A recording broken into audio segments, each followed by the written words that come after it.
This was Steven when he was born.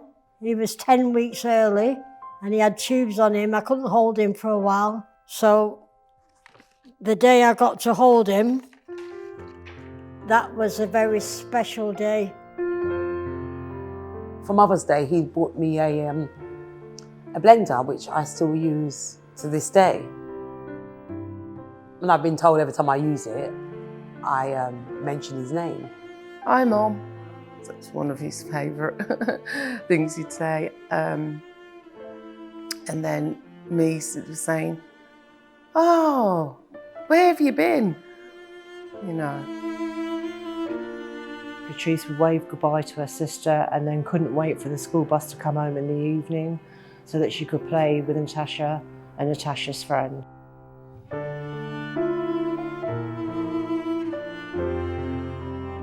My name is Julie Davis and I'm mother to Levi Davis. I'm Nerissa Tivy. I'm the mother of Alexander Sloley. My name is Sharon Lee and I am the mother of Katrice Lee. I'm Steven Durand, the mother of missing Steven Durand.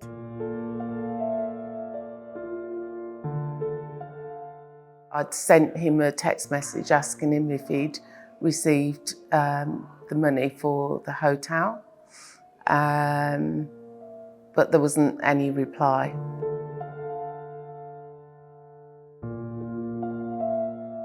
People presume a lot of things that aren't. So, for example, with Levi, was involved in a gang, I think it was. And that wasn't the case. There's just a lot of misconception about who he was and what had happened. So, yeah, it's been hyped up quite a lot. That year, 2008, was my 40th. His 17th birthday was coming up. So when he didn't turn up for his birthday on the 4th of August, it was alarming. Since Alex has disappeared, you know, I look at other people, friends with their sons, and it just makes you wonder about yours. And that's when you feel that void where you had a son, you no longer have a son. So the whole motherhood, it's like a jigsaw where that piece is missing and you're looking at it every day and the picture's not complete. That's how my life feels. My picture's not completed. The last conversation I had with Steven was on the morning he went missing. He was at my daughter's in Chorley and he'd been out and he stayed at my daughter's and he said he was going home. And that's the last time I spoke because he didn't go home.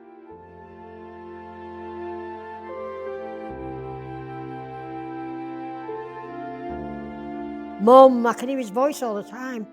And I have bad dreams that people have got him and killed him or you know, murdered him and where's his body? And I dream that as he committed suicide, every possibility that you can think about goes in your head.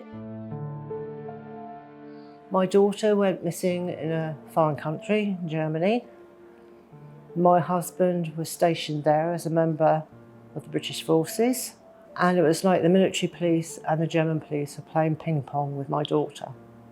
The German police were saying, she's not one of ours, she's yours.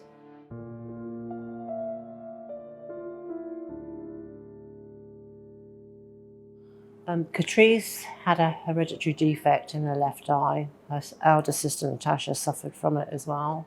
It's a turn in the eye, and if it isn't corrected, the eye will just turn in and get worse and worse and worse. So therefore,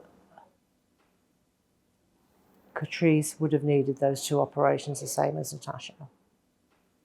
Wherever she is in the world, she would have needed those 2 operations.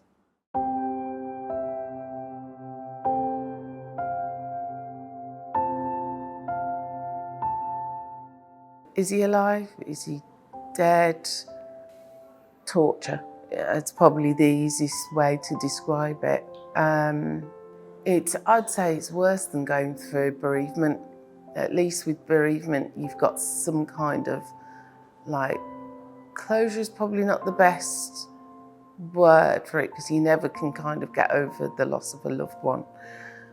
But at least with someone who's died and you know the reasons why, but with someone who's gone missing, you're constantly grieving. The hardest part is living every day, not knowing what's next. I used to be bubbly, but I'm not bubbly at all now. I'm really angry, depressed. I get mad with the police, I get mad with everybody. My life it will never be the same again, because it can't be, because we were so close and he's my son, so it's bound to change, isn't it?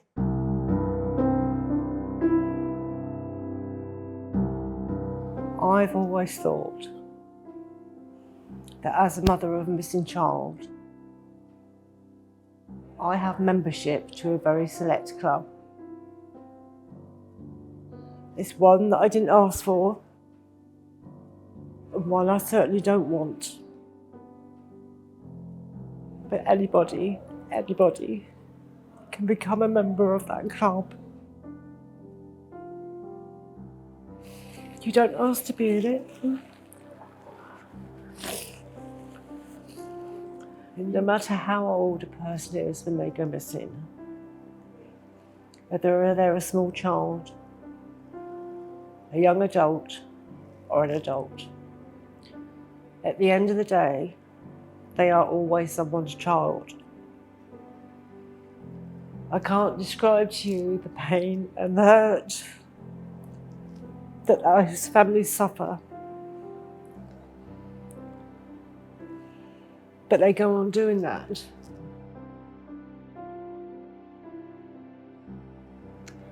Until they finally have their answer. What I'd like to say to anyone who's going through this experience is stay strong, don't give up.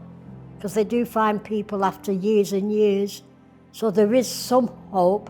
43 years on, I still haven't given up hope. And you shouldn't either.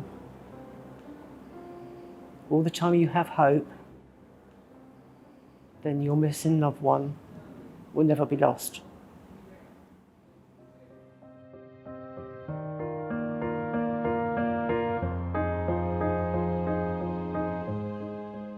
First of all, son, we love you, miss you dearly, and we are here. Please don't worry, because whatever problem or issue there is, we're here to help. And we look forward to having you home soon. We all love you and miss you so much, and we want you back. And if anybody's out there that's got hold of Steven, let him go, please let him come back. He needs his mum and his sisters and his family. We've loved and missed you for 43 years, Katrice, and we've never given up hope of finding you. All we want is for you to come home. I miss you every day, and I never thought that this would happen, and I'm so sorry. I just wish you could come home, just walk through that door.